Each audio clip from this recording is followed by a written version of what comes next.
how do you grow the economy? Most agree on the ingredients: ideas and innovation, investment, infrastructure, and skilled individuals to deliver them. And everyone says we need more of it. But in Britain, after more than a decade of stagnation since the financial crisis, the only G7 economy still smaller than before the pandemic, the barriers, opportunities and challenges to generating growth are different, depending on where you look.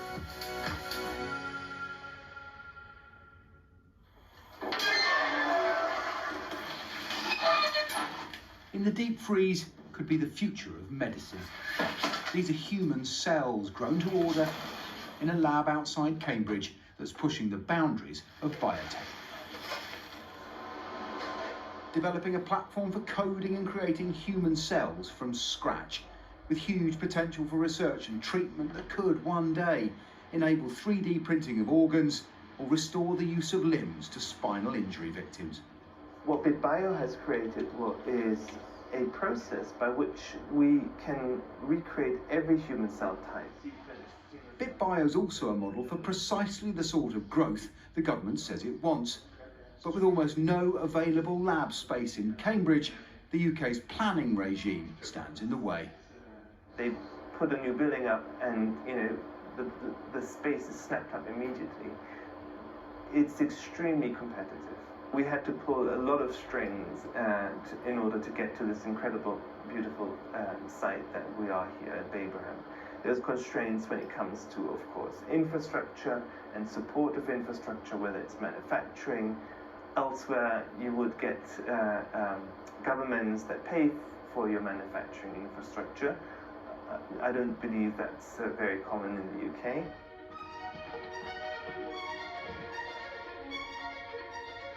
Cambridge and its twin Oxford are among the UK's growth success stories, sharing a global reputation for academic excellence and innovation and historic wealth and privilege.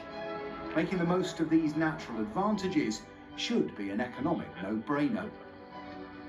Cambridge and Oxford, about 90 miles this way, are already engines of growth, and there is a plan to try and share that success, to better link it up with towns in between like Milton Keynes and Bedford, build a new railway line and plenty more homes. But there's a problem. Most of this land is green belt, and you don't have to drive very far before that grand economic vision bumps in to the local political reality. This is South Cambridgeshire District Council, where nothing is more controversial than putting the new homes and workspace the economy needs in their constituents' backyard. This is Cambridge. We're never industrialised. That's why we're special. That's why we're different. And Mr. Nick First will let us know if he's in attendance. Thank you very much. That plan, called the Oxford-Cambridge Arc, has been opposed every step of the way. Would Councillor Smith also explain what development proposed Oxford-Cambridgeshire Partnership is seeking to deliver, if not the excessive housing her local plan proposes? That not providing enough homes to meet the needs of the workforce has serious consequences. We already have greatly inflated rents, greatly inflated house prices, so we don't want to force people to live elsewhere. Councillor Daniel Lentil is among those who think the Arc, billed as a British Silicon Valley, is more about property than national prosperity. You cannot put a California-sized biohub on an East Anglian market town without doing a bucket load of damage. The point is not no growth, the point is good growth. And you can't get good growth if you're not working with people, with place, instead of trying to concrete over the slightest concern that we don't have enough water here. The opposition has already bulldozed a target of 1 million new homes and plans for a new road, and is now focused on East-West Rail, which will link Oxford and Cambridge using existing and restored lines and a new track across the Bedfordshire Greenbelt. This is the sort of low-density sprawling stuff that they want to do across the Arc and so on. And then behind, in the green field you can just see before the trees, that's where the two routes from East-West Rail will go. There's no such economic reality as the Arc. There's a successful university cluster in Oxford and there's another one in Cambridge. The piece in between is 90 miles, that's 3 times as long as Silicon Valley. It's the best and most profitable place to build houses in this country. By the end of the decade, East West Rail should arrive here. Cambridge's biomedical campus. The Arc's advocates say it's crucial to provide homes and transport for future expansion and maximise growth beyond the university towns. We know that there's strong evidence that connecting your clusters is generally a good thing. So we have world-leading global capability in both Oxford and Cambridge. And we also have some clusters within the rest of the Arc. We have a space sector, we have a motorsport sector. We know that joining those up will create better opportunities for collaboration.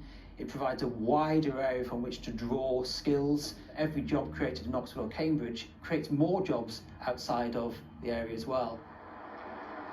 All this is intended to encourage investment, but domestic capital may be missing out on innovation happening under its nose. BitBio has already raised $200 million, but just 175,000 of that was British money. The funding environment in the UK is extremely good at creating startups, but it's not very good to support scale-ups, and especially it's not geared towards creating large companies, which I believe that's what the UK requires also for their economic growth. Most of our capital, actually all of our capital apart from the initial pre-seed funding, is from external. So mainly US capital, some overseas capital, also from Asia. So there's a tiny amount of UK money. Less than 1%. In a global race to attract investment, this should be the easy bit. If the UK is going to be a global leader in the knowledge economies of the future, it won't do it without Cambridge or Oxford or London. Perhaps a bigger challenge, though, is trying to take what works here and replicate it in parts of the country that have been left behind. A 200-mile drive north to Rochdale is a 3-hour journey across the Gulf that opened when Britain's cities deindustrialised. Cotton and canals made this a 19th century boom town. But today, productivity lags behind the national average. So does disposable income and GDP per head. And male healthy life expectancy is 10 years lower than in Cambridge. Closing these gaps is a social imperative and a huge economic opportunity.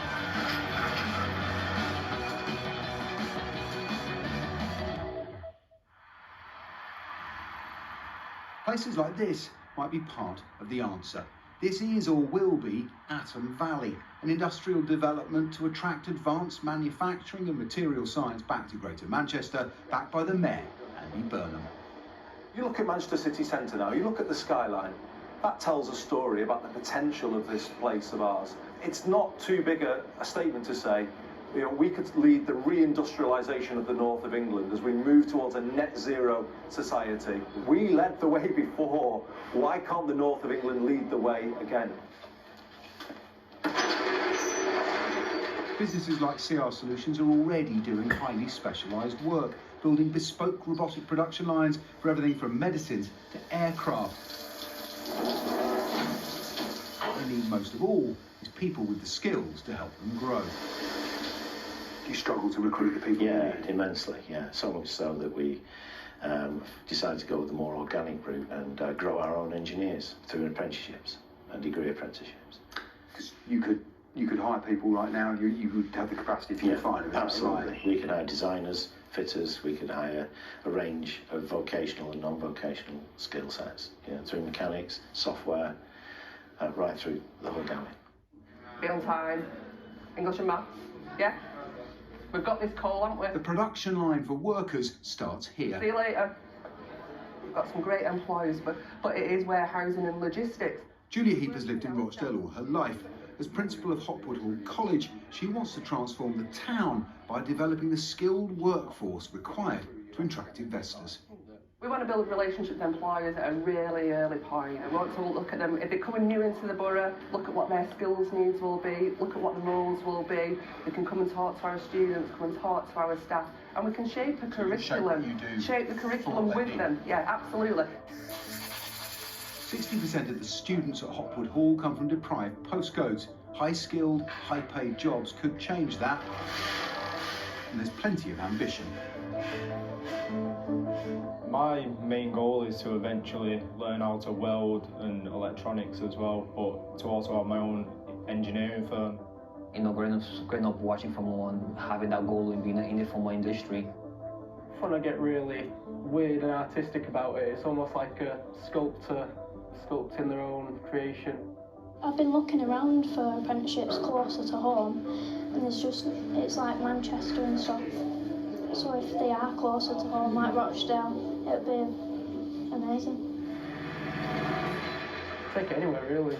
You know, you get your experience behind you, stick out for your apprenticeship, get your qualifications, you can go abroad, you can just look for better opportunities in this country. The skills are all transferable as well across different fields of engineering, so you can go anywhere with it. Do you think you can fulfil your ambitions round here? Oh yeah, 100%. Born in the right place at the right time, I suppose.